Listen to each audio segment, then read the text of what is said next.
A paz do Senhor, galera. Estava um bom tempo aí sem gravar, algumas atividades na igreja, mas graças a Deus podemos voltar agora. E para dar continuidade ao nosso estudo em 1 Pedro. Nós estávamos falando no capítulo 2, falando já da primeira parte, e agora vamos continuar a partir do versículo 11 até o versículo 25. Nesse trecho nós vemos falando muito sobre a vida exemplar do cristão. Primeiro como peregrinos e forasteiros aqui na terra, depois fala de nós como cidadãos aqui da terra e ainda como servos aqui na terra.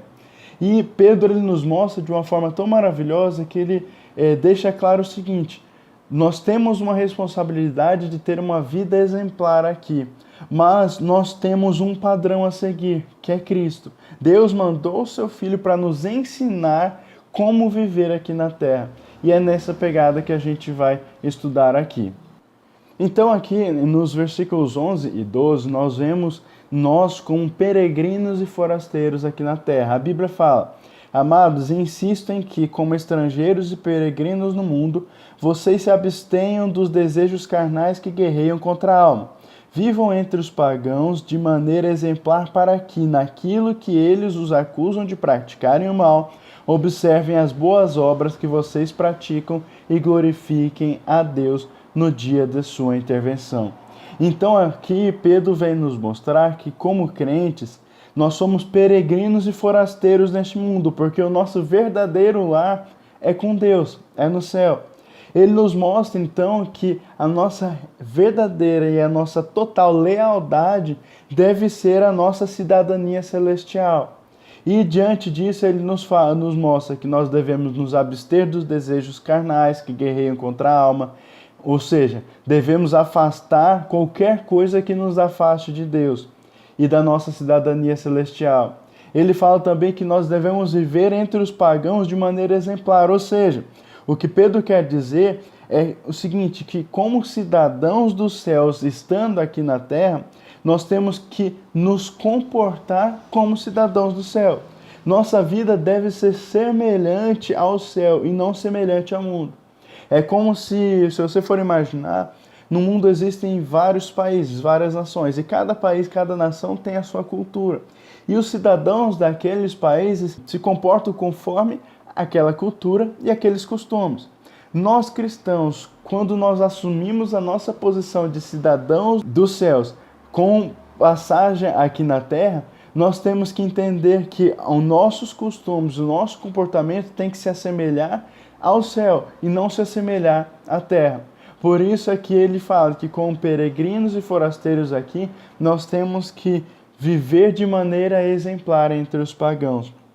Pedro ainda observa o seguinte: para que naquilo em que eles os acusam de praticarem o mal, observem as boas obras que vocês praticam e glorifiquem a Deus no dia da sua intervenção. Ou seja, comportem-se como cidadãos dos céus, para que outras pessoas, quando observarem vocês, também queiram ser cidadãos dos céus. Seguindo aqui, entre os versículos 13 e 17, Pedro vem falando sobre as nossas responsabilidades como cidadãos aqui da terra. O que ele quer deixar claro é que, embora peregrinos e forasteiros aqui, nós devemos respeitar as regras aqui da terra enquanto aqui estivermos.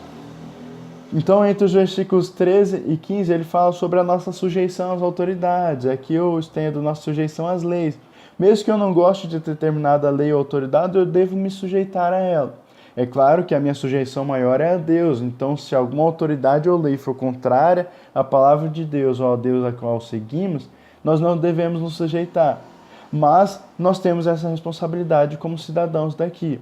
E isso Pedro deixa claro que nós devemos fazer por causa do Senhor. Porque uma conduta rebelde de um cristão pode trazer desonra ao próprio nome de Cristo, porque nós carregamos o nome de Cristo conosco. O versículo 15 chega a falar, relacionando a sujeição às autoridades, que devemos praticar o bem de modo a silenciar a ignorância dos insensatos. Nos versículos 16 e 17 fala: vivam como pessoas livres, mas não usem a liberdade como desculpa para fazer o mal. Vivam como servos de Deus, tratem a todos com devido respeito, amem os irmãos, temam a Deus e honrem o Rei. Pedro retrata aqui, então, muito do que nós vemos hoje. E hoje nós temos vivenciado uma confusão entre liberdade e libertinagem. Pessoas que usam de pretexto de serem livres para fazer o que bem entenderem. Então Pedro deixa bem claro o seguinte: nós como cristãos não podemos usar a liberdade que Cristo nos deu como desculpa para fazer alguma coisa errada. Ele ainda complementa trazendo um pequeno resumo de como deve ser a nossa vida exemplar aqui na terra. Ele fala: amem os irmãos, temam a Deus e honrem ao rei. Ou seja, nossa conduta exemplar como cidadãos do céu, morando aqui na terra, deve se basear no amor ao próximo, no respeito às leis e às autoridades e no temor a Deus. Entre os versículos 18 e 20 fala da nossa responsabilidade como servos aqui na terra.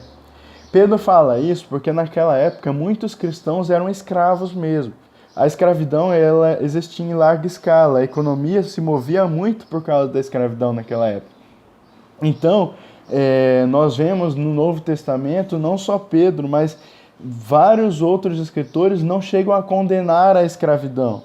Inclusive, ordenam que os escravos obedeçam seus senhores, sendo eles bons ou maus, que é o que Pedro fala aqui.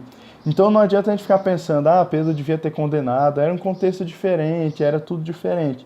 Mas o que nós podemos fazer é trazer para a nossa realidade de hoje. O que Pedro queria dizer, basicamente, é o seguinte: mesmo que você tenha um patrão, um chefe que seja ruim ou chato, quem nunca teve um chefe chato ou ruim? Mesmo que você tenha, você deve respeitá-lo, porque fazendo isso nós podemos aproximá-lo de Cristo por meio do nosso bom exemplo. E aqui, já finalizando o capítulo, nós vemos Pedro falando de Jesus como o exemplo. Diante de todos esses conselhos que ele havia dado, de nós termos uma vida cristã exemplar aqui na terra, Pedro vem nos mostrando que tudo isso é possível porque Jesus nos deixou o exemplo de como fazer.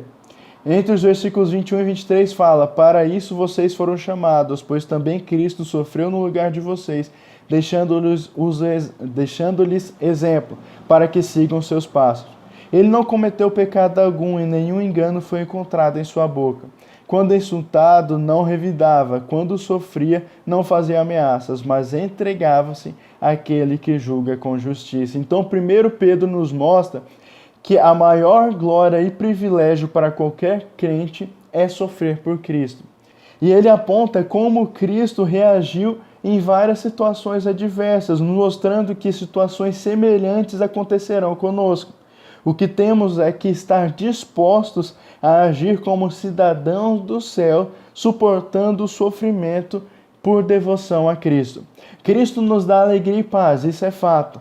Mas como cristãos, nós devemos saber de antemão que o sofrimento fará parte da nossa vida e da nossa vocação cristã, porque fazia parte da vida e da vocação do próprio Cristo. Nos versículos 24 e 25 fala: ele mesmo levou em seu corpo os nossos pecados sobre o madeiro, a fim de que morrêssemos para o pecado e vivêssemos para a justiça. Por suas feridas vocês foram curados, pois vocês eram como ovelhas desgarradas, mas agora se converteram ao pastor rebiço de suas almas. Então, após mostrar que Jesus nos deixou o exemplo através de sua vida, Pedro quer nos dizer mais ou menos o seguinte: se hoje nós somos cidadãos do céu, peregrinando aqui na terra momentaneamente, é porque Jesus pagou o preço pelas nossas almas e nos preparou um lugar. Pedro deixa bem claro uma coisa: nós vivíamos no pecado, nós estávamos feridos e nós estávamos desgarrados, mas através de Cristo nós somos justificados, nós somos curados e nós temos uma morada celestial. Deus abençoe a todos.